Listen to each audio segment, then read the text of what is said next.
been, I think, about a year since I was with you guys, and many of you are looking familiar. About a year ago, we talked about how to relationally approach our loved ones and talk about our neuropathy, which is an ongoing topic, right? It's never going to be something we master. And today's topic is sort of the same thing. I think a lot of times, one of the struggles we end up with in this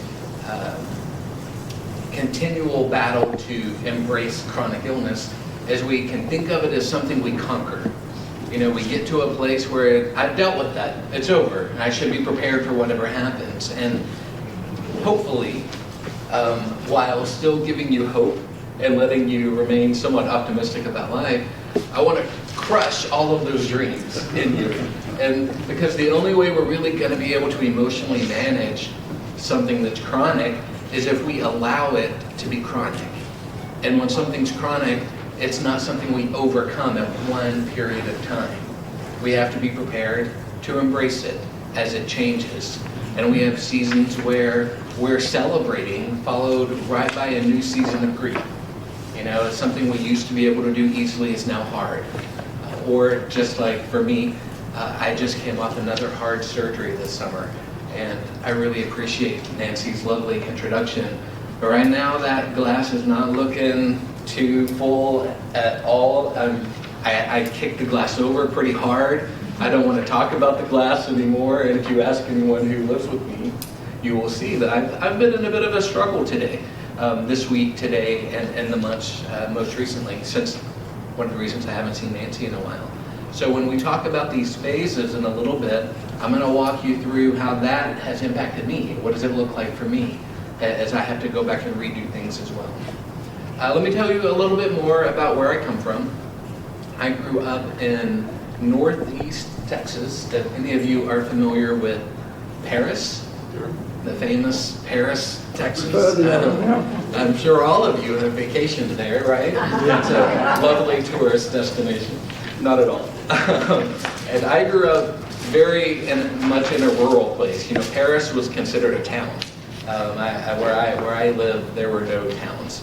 And my dad was a minister, and so grew up in a very country family where church was the center of everything. And as with most pastor families, you learn to smile your way through anything. There are some rules you learn when you're a ministry family. I don't know if any of you have been in that place, but family business stays family business, and we are here to deal with other people's emotions, not ours. And so while I became very, very gifted at helping other people from an early age, that skill did not automatically translate to me having any kind of personal awareness. And so I've had to work on that through most of my adulthood. So that's where I come from. And my family now, my wife Heather works in software, and we have 2 adopted children who are both teenagers, both in high school. So that's about all I have to say about that right now. We can talk about that in a whole other meeting. We'll talk about teenagers. And then my job, I work at the Center for Relational Care, and it's a nonprofit that does counseling of all kinds. And I mostly work with families, children who have been through lots of different kinds of trauma, is mostly what I have in my office. And then my illness. Nancy told you a little bit. How many of you ever heard of Charcot-Marie-Tooth? Yeah, there's a few of us.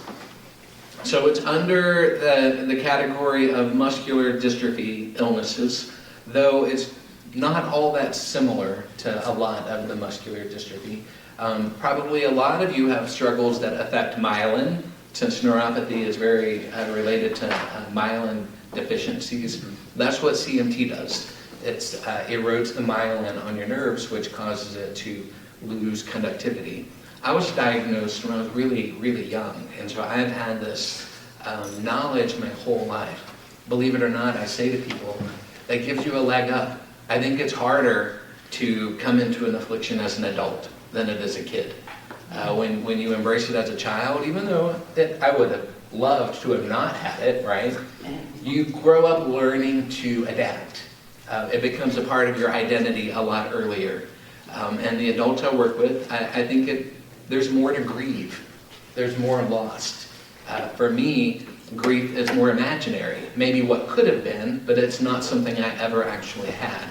So even as we talk about some of these concepts today, you're going to come to hear in our stories what one of these words look like. It's never going to be the same. Even though it's quite hard to get people who have never struggled with neuropathy to understand us, we're not even going to ever perfectly understand one another, because your story is different than my story. And we may both use the same word, but it feels different to us. So we're going to have a lot of personalization I'm going to need you to do in your own mind, even as I talk about some of this with my story. Okay? Sure. Well, we're going to start with some brain science, because that's what I love, and I have the microphone. So you're going to go with me for a little bit on that journey, and then we're going to turn over and focus on some information from that chronic illness workbook. So I handed out a worksheet. You see the ones with the lovely, colorful brain. That side is where we are. I'm going to walk you through, I put it in some bullet points, and I'm just going to briefly address each of these. Because while making no assumptions, I've done this job long enough to know some of us struggle to believe that we have emotional parts, that we would just rather dismiss that altogether. I spent most of my 20s trying to prove that. It doesn't work. We got feelings. Whether or not we acknowledge them, whether or not we see them, is a whole other issue, but we all got them. And one of the things that helped me the most was to see where the emotional part of my brain interacted with the other parts of my brain. And that science perspective gave me some permission to acknowledge things. So we're going to look at some brain science and how that connects to the rest of what we're going to talk about. So point number one, you'll see right there. The brain adapts to your environment. So your brain is shaped continually by the environment. And that means its own environment, the body it's housed in. It means the relational environment. It means cultural environment, what you eat, the temperature. All of those things have an effect on your brain. There's an idea that has only been popularized in the last decade or two called neuroplasticity. It used to be believed in brain science that once a child got to a certain age, their brain was formed.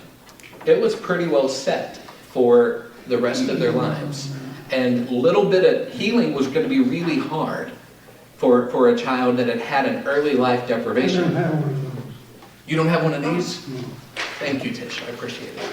Anybody else missing one? I'm sorry.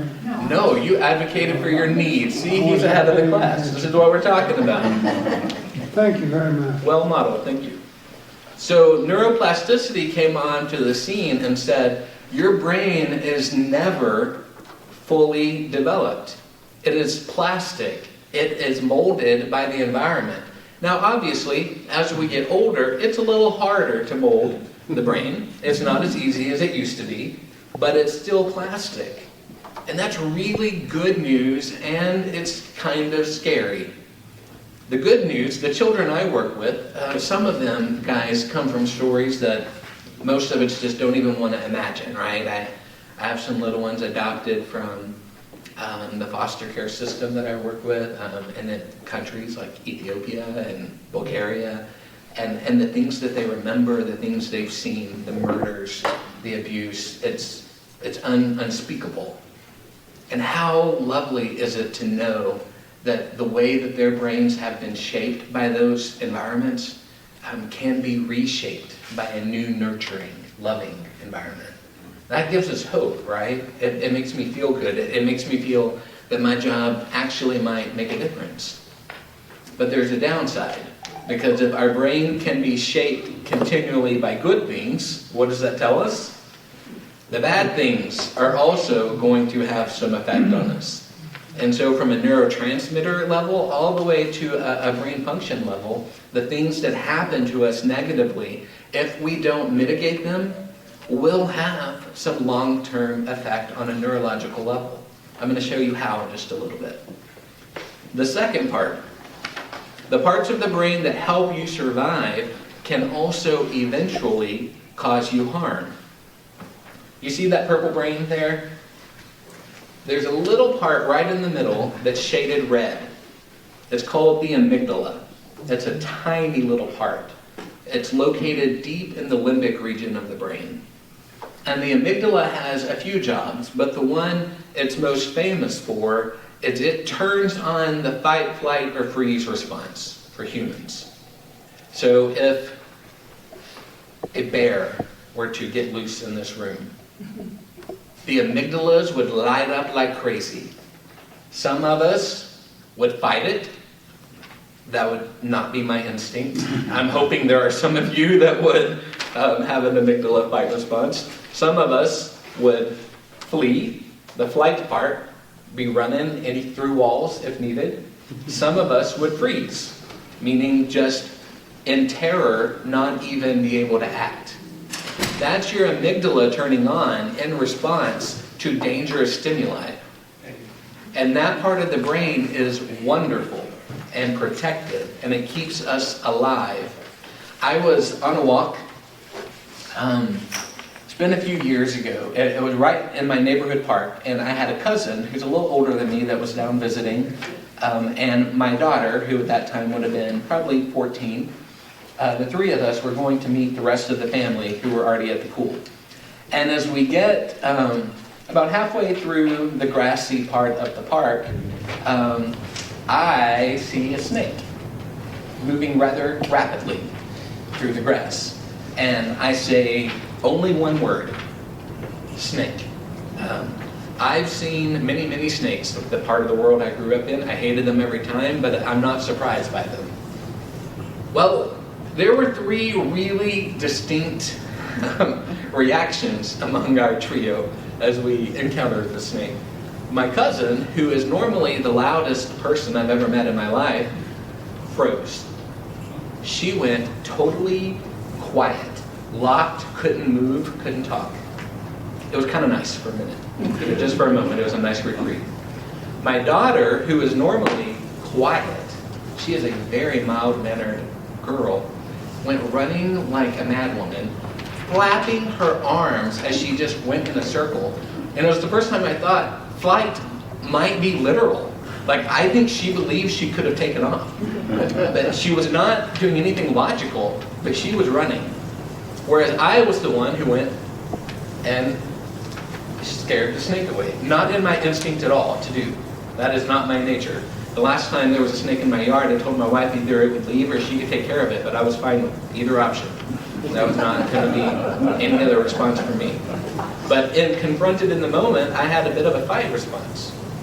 Probably because I had my kid there with me, right? So, three very different reactions, not at all related to our personalities, but related to our experience. You all have them. You don't even know when they come on. And that's part of why this can be a little bit dangerous, is when we have been living with painful stimuli. Your snake, my snake, might be your neuropathy, that your body perceives as dangerous because it's not supposed to be happening. To some level, you might be having an amygdala response all the time and not knowing it. And if that's happening, if that's become your new normal, then we've got to figure out how has that shaped your brain. Making sense? There are ways to do that. We're going to look through Fennell's steps in a minute. All right, the next few points are quick. Physical pain and emotional pain have a proven connection. I'm going to tell you about that connection. The same neurotransmitters, that's the chemicals that are released in your brain, that regulate mood, also help regulate pain, physical pain. Serotonin and dopamine are probably the two most famous neurotransmitters, and we know they help with mood, but they're needed for surviving pain. That's part of their job as well. So the same chemicals that help us with our crabby moods also help when we're having a hard pain day. When regulation fails, so when these neurotransmitters can't get things back to normal, emotional and physical symptoms intensify. So, let's say you're hurting. You're having a day with your feet. How many of you, when the neuropathy is bad, it feels kind of like burning? Okay? How many of it feels more like stabbing or poking? Okay? So imagine, and we know we could list, what, 7, 10, 12 more options. My new one lately is cold. They get so cold that it makes me crazier. I would rather be hurting than cold. So you get this stuff, and my body, my brain is perceiving this, right? And so my neurotransmitters release, trying to take care of the pain, distract me from it. You know how you might have a paper cut, and when you're thinking about it, it makes you crazy, but you get busy, and then, oh, I don't notice. The pain didn't go away, but your brain's doing its job. It's distracting you. What if the pain is so severe that the neurotransmitters can't distract you from it? Do you notice how you then get fixated on it, and it seems to get worse, and it starts to make you feel more hopeless? That's because when the neurotransmitters can't do their job, everything, both emotionally and physiologically, can intensify. That's how your brain works. Because then it thinks, oh, I'm going to release more chemicals to help that. And it gets into a looping pattern that isn't as helpful as we would hope. The next one, even mild suffering experienced chronically can have significant impact. Some of us think, oh, well, my pain's not that bad, right? On a scale, the doctors do it all the time. I never know how to answer it. I feel like I just make up a number. On a scale of 1 to 10, how does it hurt today? I always say 4, because I don't think I know how to answer it, right? So those of us who live at maybe a 2 to a 4 all the time, we might tell ourselves, it's not that bad. I don't hurt that bad compared to other people. But again, that's not how the brain works. If you're living at a 3 every single day, that's the same as a person who has a 10 once a month. Chronic physical stress at a low level has the same aggregate effect as random intense pain. Making sense? See, I'm just tearing you all down right now. This is what we're doing. We're going to rebuild in a minute. How do I recognize emotional pain? I am going to tell you that in just a minute. But the quick preview to that is sometimes we're not going to recognize it in ourselves, and so we have to have people around us who help us see, that we don't argue with when they see something in us. And I'm going to tell you more about that. I probably should have brought my wife for that part. She would have been more effective. But she would have told you during the weeks after my surgery, I was in bed for about, I'm trying to do the math, what do you think? 6, 7 weeks? Because both of my feet were done at the same time, this time around. And I'm already kind of an introvert, so I don't go out of my way to talk to people. It's just never been a quality of mine. And I talk to people all day long, so when I get home, I'm good. I've used all the words I need to use for the day. So I'm sitting in bed thinking I'm fine. It's quiet. I read books when I want to. But she could tell you about week 3, week 4, I started getting to a different place where it was no longer just enjoying the quiet, but I was getting isolated. I was getting kind of dark in how I talked about things. She heard something different in my tone that I wasn't catching. So in a minute, we're going to talk about why we have to stay connected to people who love us, because they're going to catch things in us sometimes before we do. But good question. We'll get to that in a minute. All right, the next one. Our brain ideally develops and heals in the context of relationships. He set up the point perfectly, didn't he? That the way that your brain grows, the thing that most influences, maybe not most, that heavily influences that plasticity is relationships. Those children I talked about earlier that I work with from orphanages around the world, we have seen studies on their actual brain scans that show those who were deprived of relationships had literally smaller brains than children who weren't deprived of relationship in the same environment. So let me say that again. Brain scans have shown us that children deprived of relationships, even if their physical needs were being met, but they didn't get touch, they didn't get comforting words spoken to them, it actually affected the size development of their brain. And if the size is affected, we know that that affects all of the inner workings of it as well. So relationships in your life affect how your brain functions. It's science now. Again, I wish that I could prove it wrong. I would love to tell you that self-reliance and independence is the answer to everything. But that's not what science is telling us. There's a way to be both independent and relational. That's the goal. All right, a couple more things. Physical and emotional pain can tend to pull you away from relationships. So when we start to feel bad, that's for most of us when we pull away from people. What are some of the reasons we do that? Why do we pull away from people when we start to hurt? I know you all think it all the time. Feel they don't want to be near a gloomy person. It's She said we think that they don't want to be near a gloomy person. It's embarrassing. It's embarrassing, absolutely. They don't want to see you as a crybaby. They don't want to see a crybaby. We have those beliefs, don't we? We probably have even had some experiences that support that. But then there are people who really do want to know, aren't there?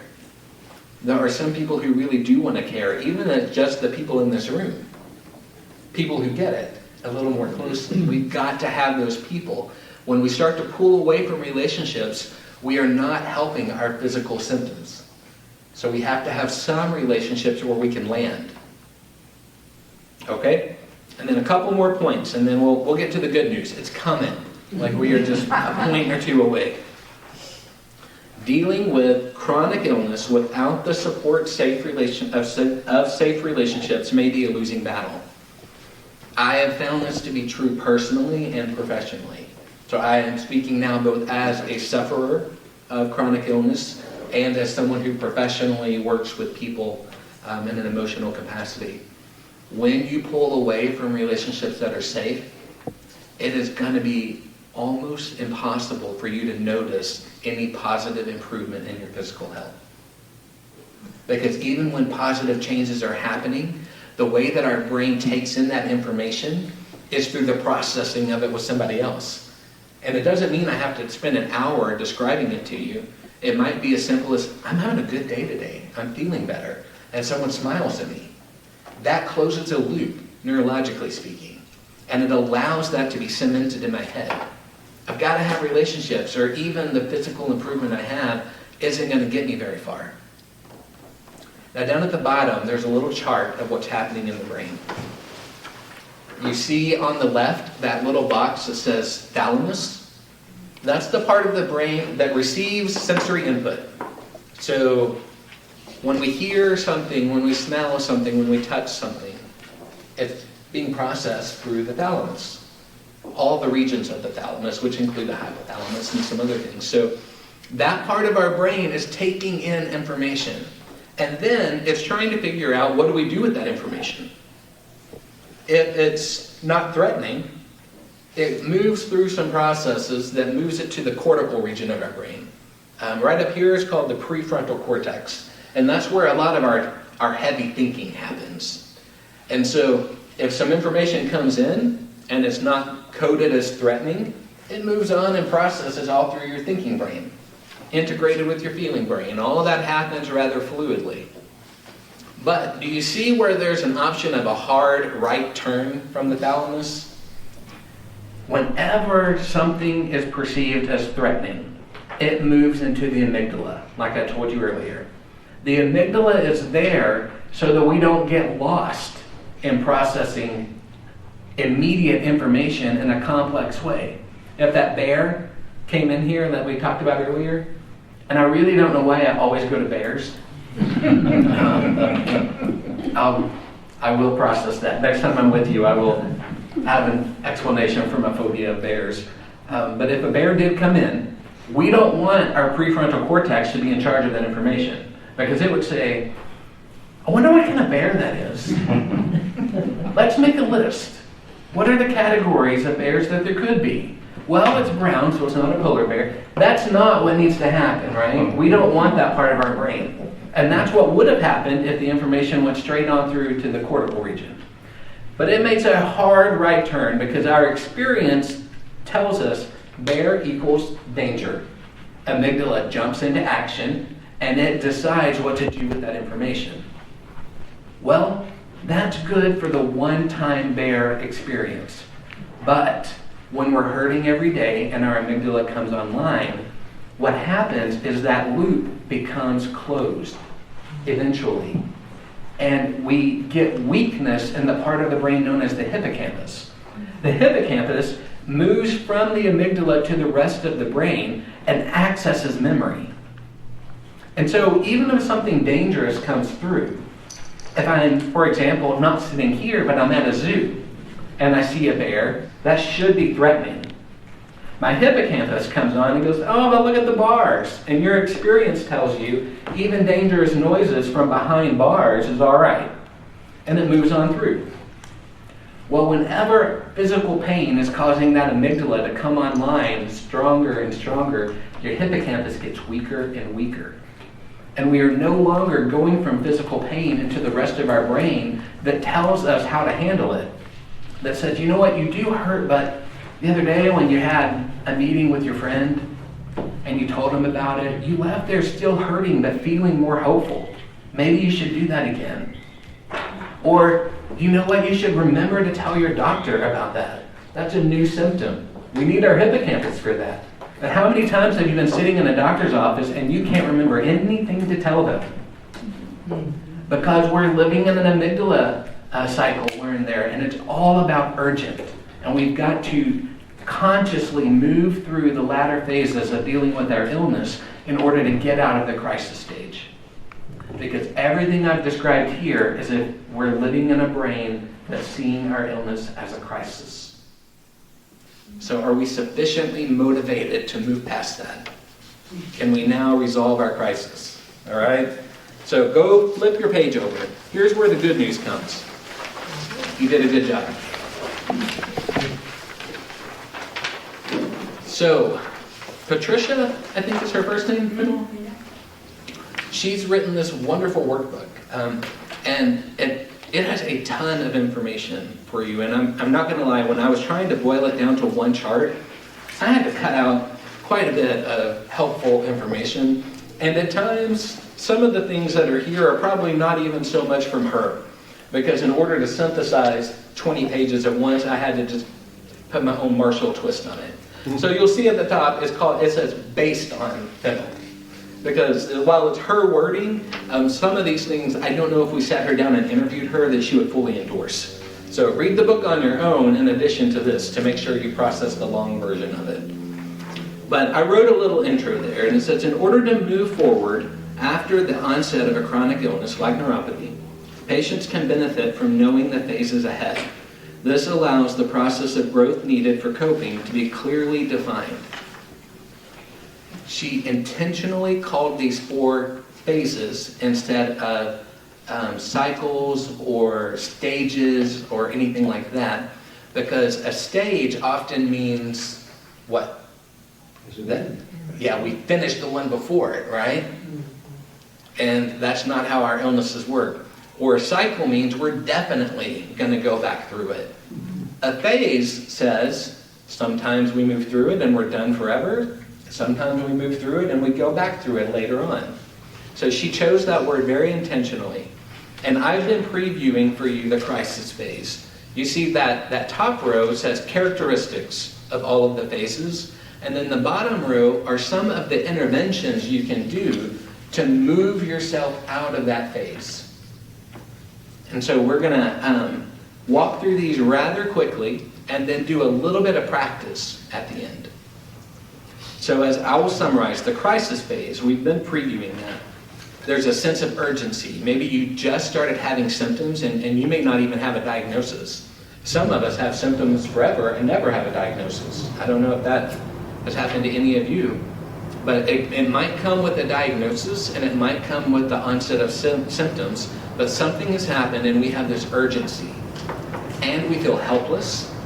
And even though it may not make sense, when we're in this phase, we tend to blame ourselves. We have some thoughts about, I wonder if I'd taken care of myself better. Or I wonder if I did something in my young adulthood that brought this on now. Those kind of thoughts are characteristics of the crisis phase. There's chronic upset. Like I just continually find myself mad, scared, sad. Feelings are all the time there. Identity crisis. I no longer know who I am. How do I define myself now if I have this illness, if I have this neuropathy? So the interventions to move yourself out of that is you have to get together a good team. Medically, I'm sure many of you had, sometimes I have a moment, and I remember I'm speaking to my people, that if I were talking to a group of people who weren't patients, I feel like I have to explain things a little bit more. But many of us have multiple doctors. True? Right. So we have to assemble our team and we figure out who's willing to take responsibility for what, who's willing to order this lab and who writes the prescription for this. We have to assemble our team. We have to figure out how they're going to communicate with each other, even if it's through us. And who's the leader of my team? She spends a lot of time talking about knowing which doctor is your primary person. That does not automatically mean it's your primary care physician. For me, my leader is my neurologist, right? Some of you, let's see, who would the leader be likely if it was diabetes? Who would be calling the shots? Internist? Endocrinologist, maybe? Depending, right? What if, let's think of another of our many. What if the neuropathy was coming from chemo? Who would be the leader of that team most likely? Oncologist, right. So the team leader is dependent on you. And we know who our primary person is. So she talks about allowing for change, meaning that some of our doctors that maybe we've grown to love may no longer be the right fit for the season we're going through. And in order for us to move out of the crisis phase, there might have to be some medical changes that happen. One of my doctors just outright told me that. Whereas I was worried about leaving him, he was like, "You're just too much. We need somebody else." And then he retired. I choose not to believe that I did it, but I have no proof otherwise either. All right, we have to stay organized. In Fennell's book, she has all sorts of tools, checklists, lists to make about medications, diagnoses, and so she has a list from almost anything. Any of you carry smartphones with you? There are apps that help us stay medically organized, right? And then we have to grieve our suffering. So this is when we get more into the emotional stuff. We have to acknowledge what we've lost in the crisis stage. We are never going to move past that stage if we don't grieve. That is a whole topic in and of itself about what grief would look like, but I'm going to stick a pin in that one for now. We have to be willing to stay relational and ask for help. So now I'm going to go back to the gentleman's question a minute ago. So if we're in this stage, how do we recognize what's happening emotionally? And believe it or not, my best tool for my body, I don't access my emotions, I think the way, dare I say, a normal person would. I still don't to this day, even as a counselor. I can't say, I feel sad today. I don't know what I refuse to do that. What's that? I refuse to do that. You refuse to do it. I'm probably right there with you. I don't feel sad most of the time, at least that I think anyway. I get frustrated. Some of us might recognize frustration. I get worried at times. But sad isn't a big feeling for me. But even those other feelings I have a hard time noticing. So here's my trick. I have to find where the feeling is in my body. At any time, you will notice it. Most people, I can tell by looking where your stress lives in your body. That's been a good handy tool that I picked up in my work. Some of you carry it in your shoulders. Some of you carry it in your fist.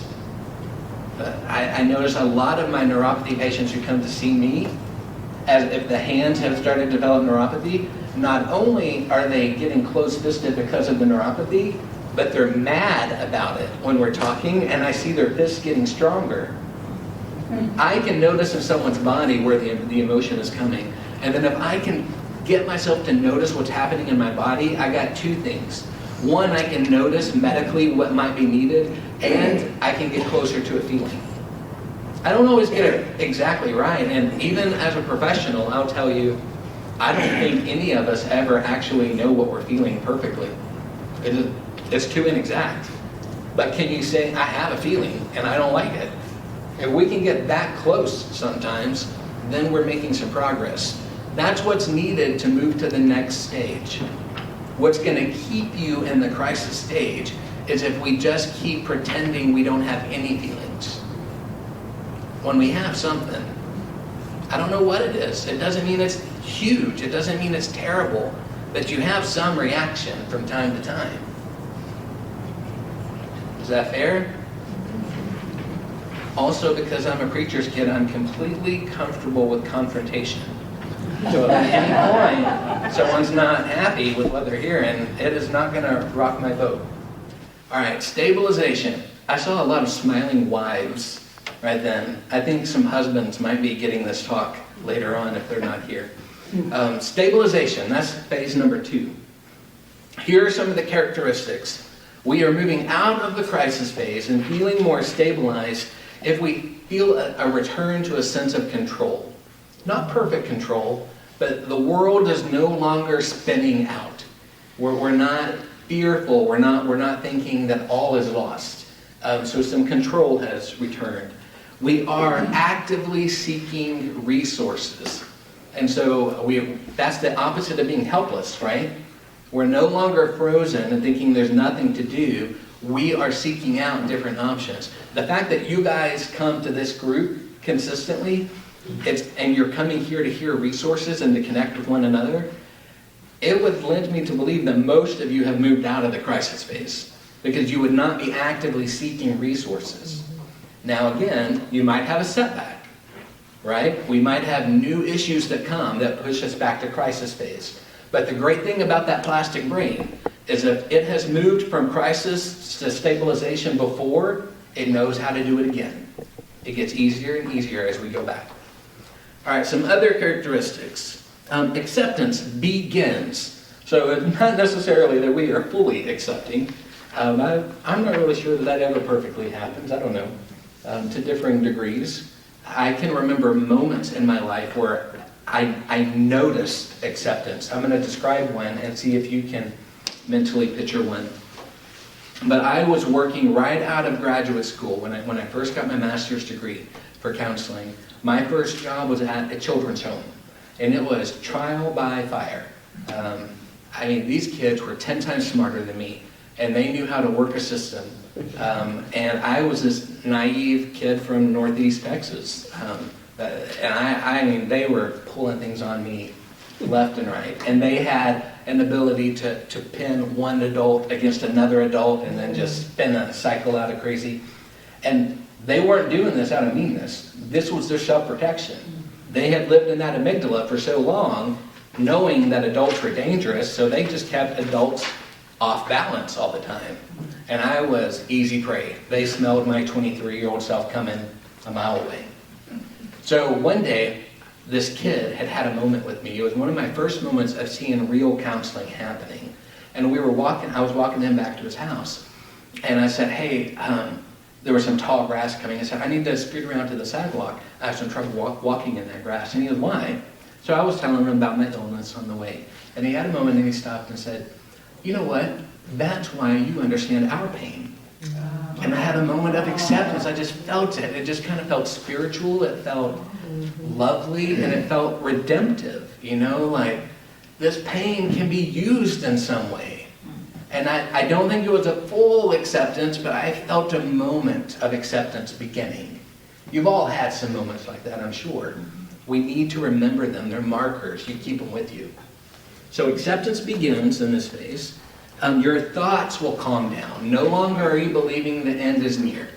You might still be thinking somewhat worried thoughts or even depressed or mad thoughts, but they're not so intense anymore. You get a language plan. Again, this is one of the phrases I make up. You learn how to talk about it. When you're in the crisis phase and everything's new, you don't even know, even if you wanted to tell somebody, you don't even know what to tell them. You don't know how to describe anything. We don't have the language for it. In the stabilization phase, we get some language. And then I put chronic frustration. We are getting to the point of realizing that this illness is not going anywhere. And it's frustrating. That's still stabilizing phase. That might sound like a crisis phase, but it's not. We can still have chronic frustration and be in a stable phase. All right? Now, here are some things to do. If this is the phase you're in, you'll see some interventions down here. You're going to have to learn to live with and within boundaries. And this has multiple meanings, as you might imagine. Your own physical boundaries are new, right? You got to take care of yourself a little bit better. That's part of what we're going to talk about in our activity. So you got some boundaries you got to live within. And you're having to set uncomfortable boundaries with other people. When you're in this phase and you're developing the language, it might be saying no to people. One of the things I have the hardest time with is communicating to my family that I can't do all the stuff the rest of them do. You know, it's a 6-ish hour drive for me. That comes at a cost with my body. So if I drive up for my grandmother's birthday, which is usually what I prioritize, Thanksgiving happens right after that, I can't do a 2-week turnaround. All the other brothers and cousins can. That's an uncomfortable boundary, but it's necessary, isn't it? We got to start knowing where our boundaries are when we're in this phase in order to move to the next one. We've got to claim a new identity. I'm not going to talk too much about that because I think it makes sense. Handle reactions. And what this really refers to is the reactions of others. We, in this phase, in order to move to the next one, have to have some prepared tools for how to handle other people's pushback on our boundaries or questions that make us uncomfortable or maybe even inappropriate questions. I've come to see, again, in my job and in my life, that there are certain things that might be going on with someone that seems to give this carte blanche permission to other people that they think they can ask whatever question they want to ask. One is, my children aren't the same color as me. And so for some reason, if you're in Walmart, passers-by think that they get to know the story of my children, which is a pretty private thing. I mean, they've been through a lot of hard. And so when you have a 6 and an 8-year-old and people are saying, oh, were their parents drug addicts? That happened one time, right? They think they see something different and their heart is good so they can ask whatever they want. Well, another thing that brings that on is if you have a physical issue, people sometimes, maybe thoughtlessly, will approach you and ask some rather blunt questions. I watched it happen the other day. I was at the doctor's office. I had just had all of my pins removed from my toes. So I was in a bad mood. I hope that all of my interactions with Nancy for the rest of my life are when I'm in my optimistic modes. But all she would have to do is travel with me for a little bit to see. I was in the mood. Because the doctor, as we sat down, I've had pins before, the doctor looks at me and he said, this isn't going to hurt, you're going to be fine. I'm like, liar. Why do you lie to people? And I was already mad at him before he even started. And so I got mad at him and I told him, it does not help me to be deceived. You know, I need more information. And then they didn't come out right and there are all kinds of problems. So I'm leaving, I'm in a bad mood. And there's a man who's a veteran, he's wearing some of his pins in a wheelchair who had just been, I watched him get dropped off by, like a carts kind of transportation. The woman had wheeled him in and just left him in the middle of the lobby and went back to the van. And I watched this happen as I was waiting for the elevator, and I could tell that he was disoriented. And you could also tell that mentally he was still very aware, but he was stressed out. And so this woman walks over to him and starts pushing his chair, saying, sir, where can I take you? And that was increasing his stress quite a bit, right? She thought she was doing a good job. She was being compassionate, but the way that she went to meet the need was not within a boundary he was comfortable of.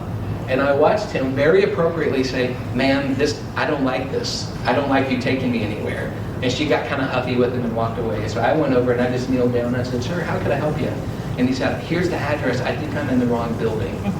And he just needed the chance to look, right? He just needed the chance to get his bearings. And he was right. He was in the wrong building. Leave you alone, I'll scratch my own back.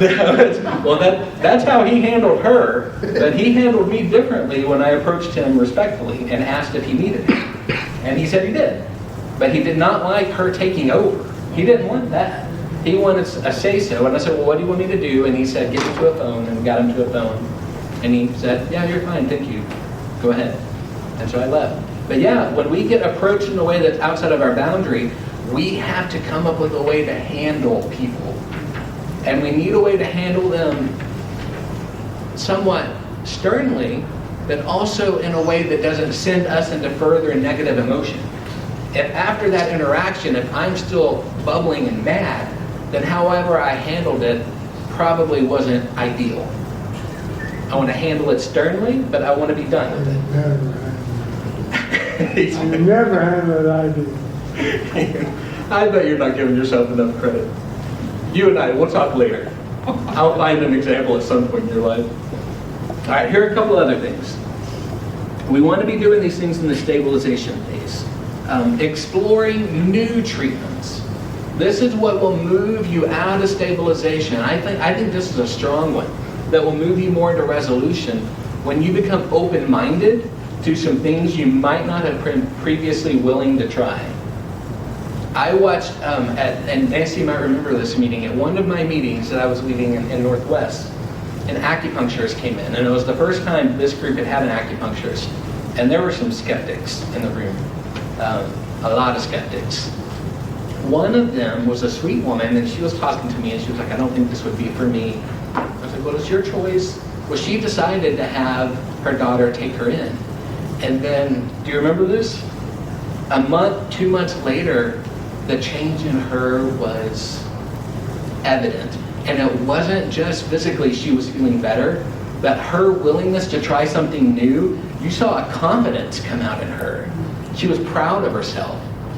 That's why sometimes trying new things isn't just physiological. It is doing something for our person. So that's a big one. Developing awareness and building your narrative kind of go together. This is how to talk about my story. I know what's happened to me and I'm able to talk about it. All right, now let's look at the next phase. I'm going to go through these two rather quickly so we can do our activity. Phase 3 is the resolution phase. That just sounds lovely, doesn't it? I think maybe it overpromises a little bit though. We get to a temporary place of resolution that may have some permanent effects, but it may also disappear. So we don't get too disheartened.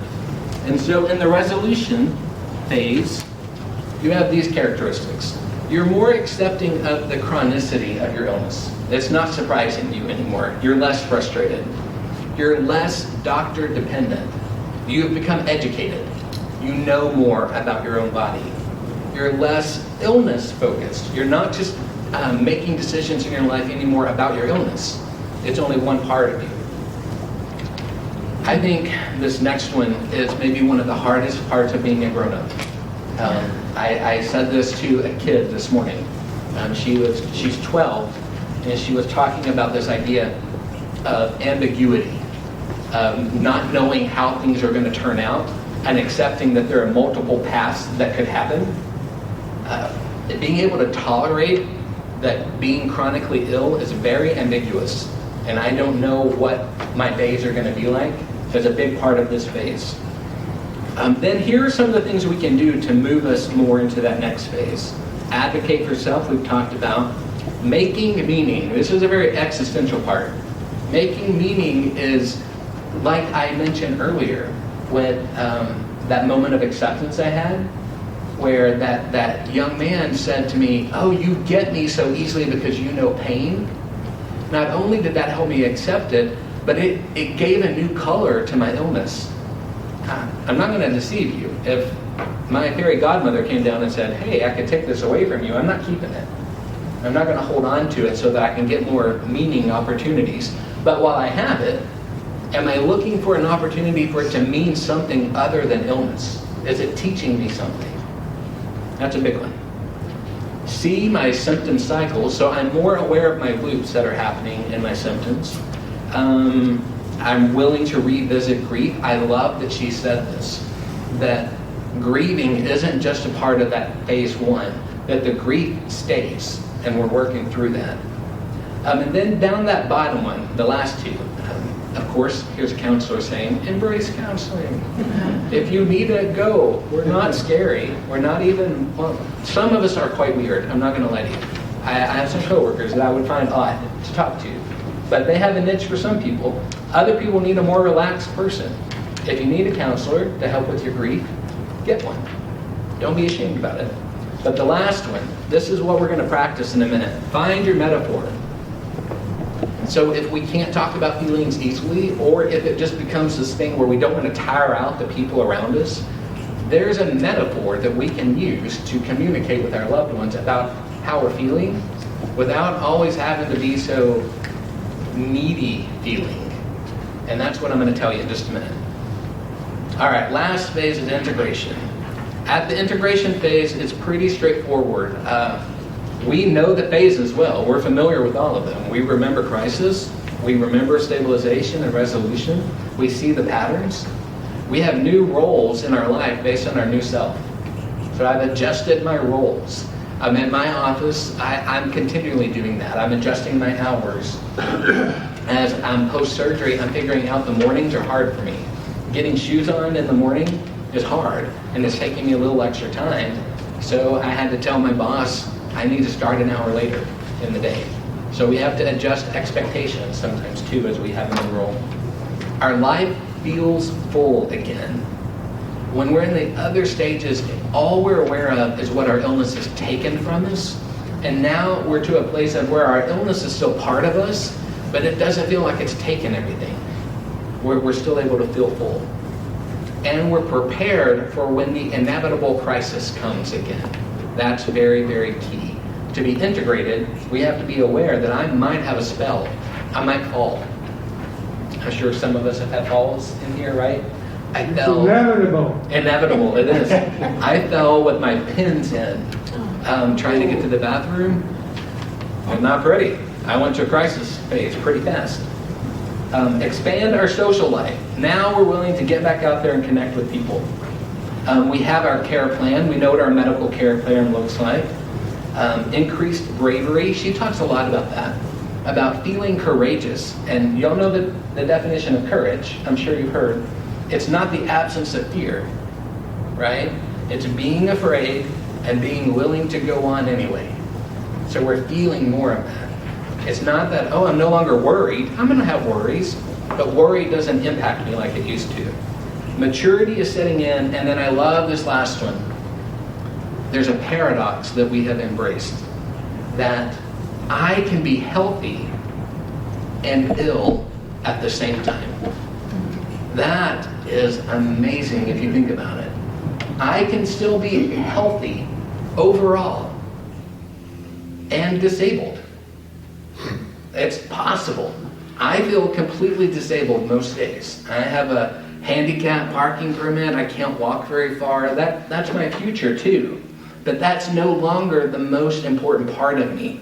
I feel overall like a healthy person because the illness and the disability is not the total of me. And all of the parts I have control over are pretty healthy. And that's how I can look at my life. I can say they're both true. So here's how we're going to practice.